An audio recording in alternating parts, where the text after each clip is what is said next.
CROs provide hope for individuals who've experienced mental health and addictions and trauma. We offer choices. It's all free.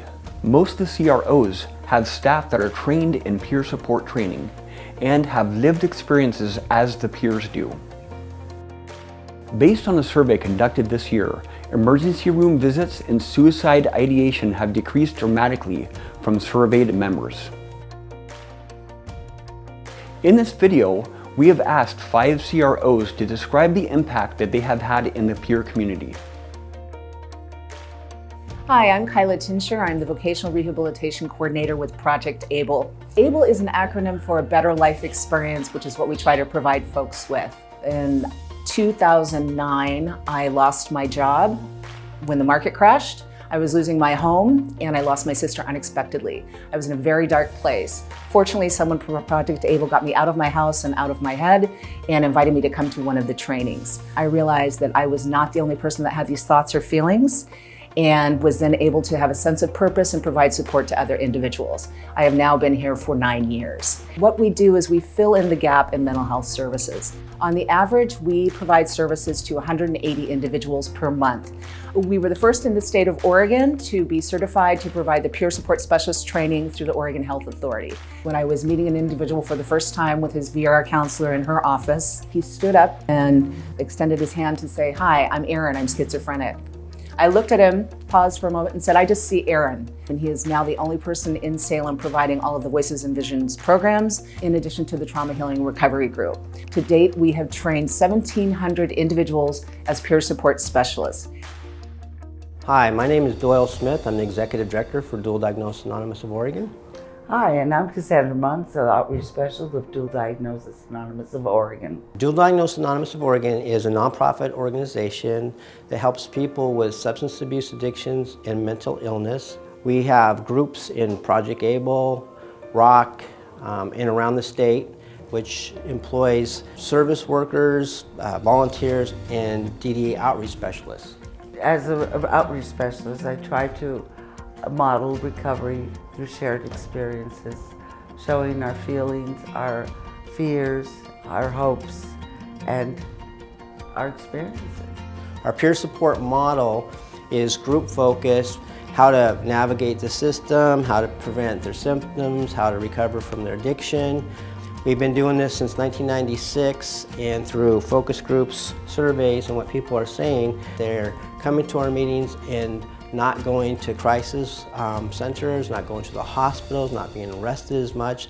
So it has a huge impact on the community. Most people with mental health issues have substance abuse and addiction issues. It's very hard to find places where it addresses both, and in DDA they are able to come there, find a safe place, connect with people with similar experiences, and find the hope that's needed in order to recover.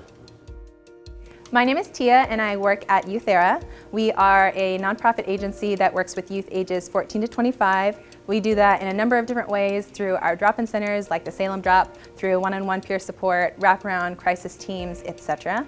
Here locally in Salem, we serve an average of about 100 youth per quarter. We've also outreached to over 800 students and 200 teachers, which also provide us with referrals here. All of our staff are peers, and so what that means is that our staff members all have lived experience in different systems and challenges that they've overcome in their life, such as anxiety, depression, foster care, mental health, things like that. And so it puts them in a really unique position to provide support to the youth. We really specialize in engagement, and so we're kind of this middle ground where youth can receive services and get connected to different traditional supports that they need in the area. When I was living in California, depression was a regular part of my life, but I had a community there. When I moved to Oregon, my depression followed me and I found myself all alone with no support. When I found the Youth Era Salem Drop, I was able to get peer support and finally felt a part of the community. My life had turned around, and as a member of the Salem Drop, I knew I mattered and that I belonged. Hello, I'm Jeremy. I'm the drop-in center manager at the Recovery Outreach Community Center. I've been here for approximately 6 years, and I've seen hundreds of lives impacted by what we do. All of our staff is peer support trained through the state. The drop-in center is open 365 days a year for 73 hours a week. We offer groups such as anxiety, trauma, voices. We have art, karaoke, and others. I am a living example of what peer support can do. I didn't leave my home for 8 months. The first day that I came to the recovery center, it was the first time I had felt safe for a long time, and I just started volunteering. They gave me a job and I just became manager. The engagement that the peers have is priceless. Hello, my name's Lisa Butler. I'm Family Support Services Director with Oregon Family Support Network. We've been serving families in our community for over 25 years. We're parents and caregivers raising children with significant mental health and behavioral health challenges. We support families by coming alongside them, offering help, building on their strengths, advocating for systems to be responsive to their needs. We at OFSN are reducing family isolation, stigma around mental health, and increasing resiliency and hope. Hi, I'm Mercedes Torrington from Oregon Family Support Network. I have had the privilege to work as a family partner with families in the community.